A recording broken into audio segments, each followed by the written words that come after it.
क्या बहुत ज्यादा आपका स्वागत है। कुछ लोगों ने फरमाइश किया था कि क्वेश्चन टैग पर वीडियो बनाकर अपलोड किया जाए, तो इसलिए आज हम क्वेश्चन टैग पर चर्चा करेंगे। तो दोस्तों, पहले हम लोग ये समझते हैं कि क्वेश्चन टैग्स होता क्या है।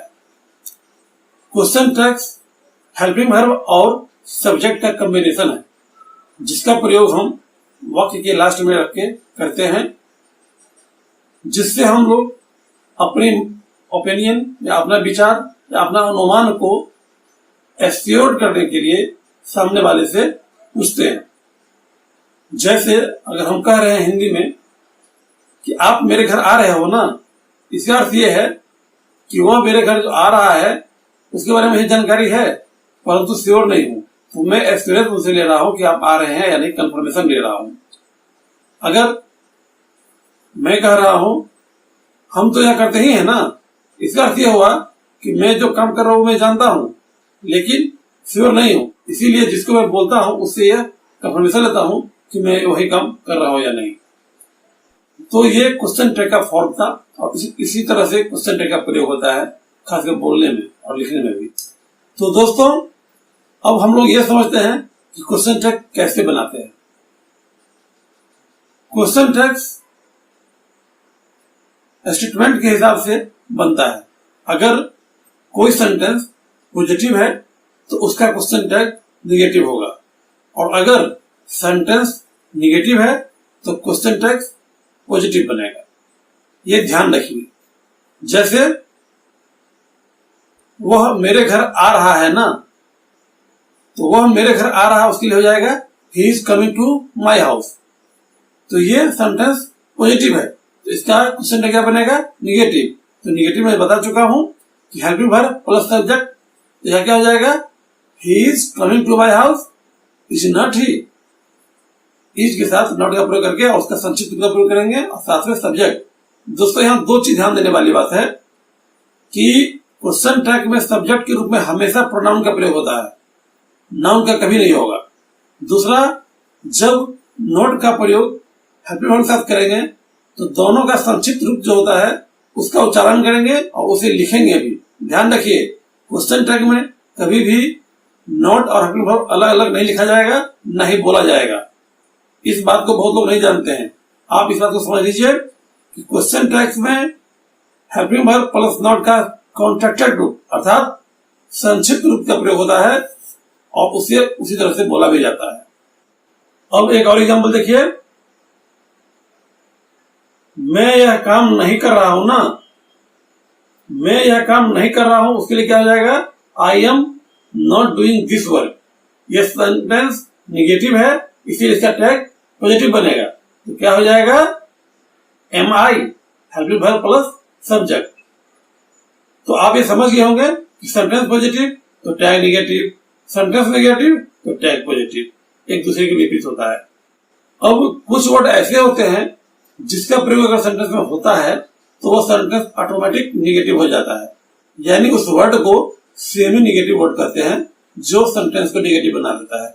देखने में लगेगा सेंटेंस पॉजिटिव है क्योंकि नोट का प्रयोग नहीं हो रहा है, लेकिन सेंटेंस नेगेटिव रहता है। इसीलिए जब उस वर्ड का प्रयोग उस सेंटेंस में हो तो उस सेंटेंस का क्वेश्चन टैग पॉजिटिव बनेगा। ये वर्ड है neither, nor, no, hardly, scarcely, little, few, etc। अब आइए एक दो एग्जांपल देकर दिखाते हैं। He can hardly go there। दोस्तों, यहाँ he can hardly go यह सेंटेंस लग रहा है पॉजिटिव में, परंतु हार्डली के प्रयोग होने के कारण यह सेंटेंस नेगेटिव हो जाता है, इसीलिए इसका टैग बनेगा पॉजिटिव। तो क्या हो जाएगा? He can hardly go there, can he? यहाँ cannot ही नहीं होगा, क्यों? क्योंकि हार्डली का प्रयोग होने से सेंटेंस नेगेटिव हो गया है, तो टैग बनेगा पॉजिटिव। तो क्या हो जाएगा? Can he. He can hardly go there, can he. दोस्तों, इस तरह से एक और एग्जांपल देखते हैं। He seldom goes there. यह सेंटेंस पॉजिटिव में है, परंतु सेल्डम के प्रयोग होने के कारण यह सेंटेंस नेगेटिव हो गया, इसीलिए इसका टैग बनेगा पॉजिटिव। तो क्या हो जाएगा? He seldom goes there, does he. तो इस तरह से आप समझ गए होंगे कि सेंटेंस अगर पॉजिटिव हो तो टैग नेगेटिव, सेंटेंस अगर नेगेटिव तो टैग पॉजिटिव। दोस्तों, कुछ हेल्पिंग वर्ब के साथ नॉट का संक्षिप्त रूप हम यहाँ बता रहे हैं, जिसे आप लोग याद कर लीजिए, क्योंकि इसी का प्रयोग आपको टैग में करना रहता है। Am not, aren't, is not, isn't, are not, aren't, have not, haven't, has not, hasn't, would not, wouldn't, should not, shouldn't, will not, won't, shall not, shan't, must not, mustn't, cannot, can't, could not, couldn't, may not, mayn't, might not, mightn't, must not, mustn't। इस तरह से और भी किताबें में दिया होगा, उसे आपको याद कर लें। दोस्तों, यहाँ आप लोग गौर किए होंगे, एम नोट का कॉन्ट्रैक्टेड फॉर्म लिखे हैं आरन। यहाँ कंफ्यूज मत होइए और ना ही ये सोचिए कि गलत है। अब ये क्यों हुआ है ये मैं बता रहा हूँ। आप लोगों को पता है, चूंकि मैं जस्ट ये बताया हूँ कि क्वेश्चन टैग में हमेशा वर्ब और नोट का संक्षिप्त रूप का प्रयोग होता है, जो एम नोट का नहीं होता है। एम नोट का संक्षिप्त रूप एमंट नहीं होता है, जिसका प्रयोग नहीं होता है, इसीलिए इसके बदले में हम आरंट का प्रयोग करते हैं। परंतु एम का आई के साथ संक्षिप्त वर्ब का प्रयोग होता है, इसको आम बोलते हैं, वो हम कर सकते हैं जहां भी इसे जरूरत हो। परंतु टैग में चूंकि आपको पता है कि नोट के साथ हेल्पिंग वर्ब का कॉन्ट्रैक्टेड फॉर्म का प्रयोग होता है, इसीलिए एमंट का प्रयोग होना चाहिए, परंतु एमंट होता ही नहीं है इंग्लिश में, इसीलिए उसके बदले में आरंट का प्रयोग होता है। इसीलिए एम नॉट के equal to aren't contracted form है। आगे हम लोग देखते हैं कि सेंटेंस को किस तरह से हम क्वेश्चन टैग बनाते हैं। आइए देखते हैं आगे। Imperative sentence. इंपेरेटिव सेंटेंस होता है आदेशात्मक वाक्य, अर्थात ऐसा वाक्य जिससे विनती करता हो, रिक्वेस्ट करता हो, कमांड करता हो, इस तरह के वाक्य बोलते हैं इंपेरेटिव सेंटेंस। तो जनरली जिस वाक्य से रिक्वेस्ट हो, कमांड हो, उस वाक्य का क्वेश्चन टैग विल यू या वांट यू, विल नॉट का संस्कृत बोलते हैं वांट यू करके बनाते हैं। तो यहाँ ये ध्यान दीजिए कि अगर सेंटेंस निगेटिव हो, रिक्वेस्ट या कमांड निगेटिव हो, तो उसका टैग बनेगा पॉजिटिव। परंतु अगर रिक्वेस्ट पॉजिटिव हो तो उसका टैग निगेटिव एंड पॉजिटिव दोनों तरीके से बनाया जा सकता है। ये ध्यान रखिए, अगर इंपेरेटिव सेंटेंस पॉजिटिव हो जिससे रिक्वेस्ट या कमांड देता हो, तो उस वाक्य का टैग विल यू भी होगा और वांट यू भी होगा। ये ध्यान रखिए। एग्जाम्पल देखिए, please give me a glass of water. यहाँ रिक्वेस्ट हो रहा है, तो यहां हो जाएगा please give me a glass of water, will you या वांट यू। इसका हिंदी हो जाएगा कृपया कर मुझे एक गिलास पानी दे दो ना। हिंदी में उसके लिए ना का प्रयोग होते हैं। एक और एग्जाम्पल देखिए, नेगेटिव लेके, प्लीज डोंट बीट मी। तो इसका क्वेश्चन टैग हो जाएगा please don't beat me, will you. क्योंकि यहाँ इंपेरेटिव सेंटेंस नेगेटिव था, इसका हिंदी क्या हो जाएगा, कृपया कर मुझे मत मारो ना। एक और एग्जाम्पल देखिए,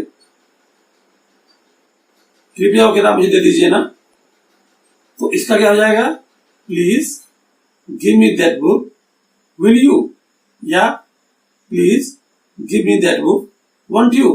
क्यों? क्योंकि यह वाक्य पॉजिटिव था, इसीलिए नेगेटिव इसका विल यू और वांट यू दोनों तरीके से बनेगा। अब इंपेरेटिव सेंटेंस का प्रयोग हम अगर किसी को कुछ करने के लिए कहते हैं, तो उस समय हम उसका tag will you, would you, could you, can you सभी तरीके से बना सकते हैं। आइए एग्जाम्पल देखते हैं। Go to study, will you, could you, can you, will you. इससे हिंदी हो जाएगा पढ़ाई के लिए जाओ ना। एक और दूसरा हिंदी और देखिए, उससे बैठने के लिए बोलो ना, tell him to sit, can you. Would you, will you, wouldn't you. दोस्तों, तो इस तरह से अगर इंपेरेटिव सेंटेंस का प्रयोग किसी को कुछ करने के लिए कहना हो तो उसका टैग हम will you, can you, could you, would you से बनाते हैं। अब आगे जब लेट प्लस अस से सेंटेंस शुरू हो तो उसका टैग हमेशा शैल बी होता है। ध्यान दीजिए, लेट प्लस अस से शुरू हो तो जैसे हम लोग खेलने चले ना, let us go to play, shall we. ध्यान दीजिए दोस्तों, let us go to play, हम लोग खेलने चले। जब ना के जो प्रयोग करते हैं चले ना, उसके लिए हम बोलते हैं शैल बी। एक और एग्जाम्पल देखिए, हम लोग सिनेमा चले ना, let us go to movie, shall we. परंतु जब लेट से सेंटेंस शुरू हो और लेट के बाद हिम, हर, देम, इटीसी आवे तो उस समय उसका टैग विल यू से बनता है। जैसे उसे खेलने दीजिए ना, let him play, will you. उन लोगों को अंदर आने दीजिए ना, let them come in, will you. तो इस तरह से ये सेंटेंस बनता है। अब दोस्तों, इसमें एक इंपॉर्टेंट चीज बताने जा रहा हूं कि जब किसी सेंटेंस का सब्जेक्ट या प्रोनाउन नहीं हो, कुछ अलग तरह का सब्जेक्ट हो, तो उसके लिए टैग में सब्जेक्ट का प्रयोग हम कैसे करेंगे उसके बारे में हम बताते हैं। दोस्तों, अगर किसी वाक्य का या किसी सेंटेंस का subject there, it, this, that, this, those हो तो उसे क्वेश्चन टैग बनाते समय देयर के लिए सब्जेक्ट देयर ही प्रयोग होगा, दिस और दैट के लिए इट का प्रयोग होगा, लेकिन दीज एंड दोज के लिए दे का प्रयोग होगा as a subject question tag में। आइए एग्जाम्पल देखते हैं। There is a man in the field, इसका क्वेश्चन टैग हो जाएगा इज नॉट देयर। इससे हिंदी क्या होगा? मैदान में एक आदमी है ना। दूसरा एग्जाम्पल देखिए, यह मेरा नहीं है ना, these are not mine, are they. एक और एग्जाम्पल देखिए, यह मेरा पेन नहीं है ना, this is not my pen, is it. दोस्तों, अगर किसी वाक्य का subject nobody, everybody, everyone, somebody इत्यादि हो तो उसका टैग में सब्जेक्ट दे होगा। परंतु अगर वाक्य का subject nothing, something, everything, anything इत्यादि हो तो उस समय क्वेश्चन टैग में सब्जेक्ट इट होगा। एग्जाम्पल देखिए, प्रत्येक आदमी आ रहा है ना, एवरीबडी इज कमिंग, आरंट दे। दूसरा एग्जाम्पल देखिए, सब कुछ सामान्य है ना, everything is normal, isn't it. सब कुछ हो जाएगा ना, everything will happen, want it. क्योंकि एवरीथिंग के साथ विल का प्रयोग हुआ है, इसीलिए टैग में विल का नॉट के साथ कॉन्ट्रैक्ट करते तो वॉन्ट होता है, तो इसलिए वॉन्ट और सब्जेक्ट के साथ इट। तो इस तरह से दोस्तों, अगर सब्जेक्ट जिसमें थिंग लगा हो तो उसके लिए इट का प्रयोग करेंगे, और सब्जेक्ट जिसमें बॉडी लगा हो, एनी बॉडी, एवरीबॉडी, तो उसके लिए हम सब्जेक्ट के रूप में दे का प्रयोग करेंगे। अब आगे देखिए, जब नीड और डेयर का प्रयोग एज ए हेल्पिंग वर्ब करेंगे तो टैग उसका नीड और डेयर प्लस सब्जेक्ट होता है। जैसे एग्जाम्पल देखिए, आपको कुछ कहने की आवश्यकता नहीं है ना, you did not speak anything, need you. उसे यह बोलने की हिम्मत नहीं है ना, he dare not speak it, dare he. दोस्तों, आपको पता है कि नीड और डेयर का प्रयोग एज हेल्पिंग वर्ब हम हमेशा निगेटिव या इंट्रोगेटिव सेंटेंस में करते हैं।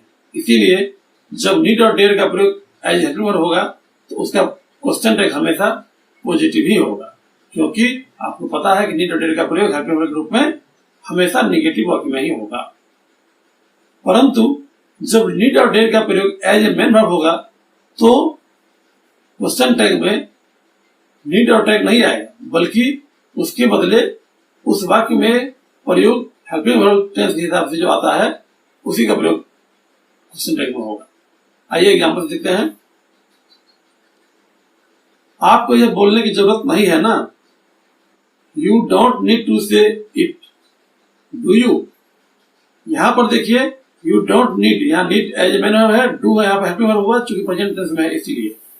तो इसी कारण क्वेश्चन टैग में यू के साथ डू का प्रयोग हुआ है, जो प्रेजेंट सिंपल में प्रयोग होता है एज ए हेल्पिंग वर्ब।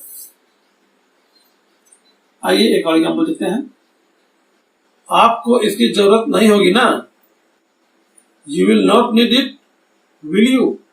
चूंकि यहाँ पर विल एज ए मॉडल है और नीड यहाँ मैन है, इसीलिए टैग में हेल्पिंग वर्ब रूप में विल का प्रयोग हुआ है। चूंकि सेंटेंस नेगेटिव है इसीलिए टैग पॉजिटिव बनेगा, इसलिए विल यू का प्रयोग हुआ है। दोस्तों इस तरह से डेयर और नीड का प्रयोग एज हेल्पिंग वर्ब और एज ए मैन वर्ब हम लोग करते हैं, और आपको ये ध्यान रखना होगा कि जब एज ए मैन वर्ब करेंगे तो टैग में क्या आएगा, और जब इसे एज हेल्पिंग वर्ब करेंगे तो टैग में क्या आएगा। अब मुझे लगता है किसी एग्जाम्पल से आप समझ गए होंगे। अब एक और मॉडल है यूज टू, इसका भी टैग में प्रयोग कैसे होगा आइए हम देख लेते हैं। वो फुटबॉल खेला करता था ना, तो वह फुटबॉल खेला करता था, इसे क्या हो जाएगा, he used to play football.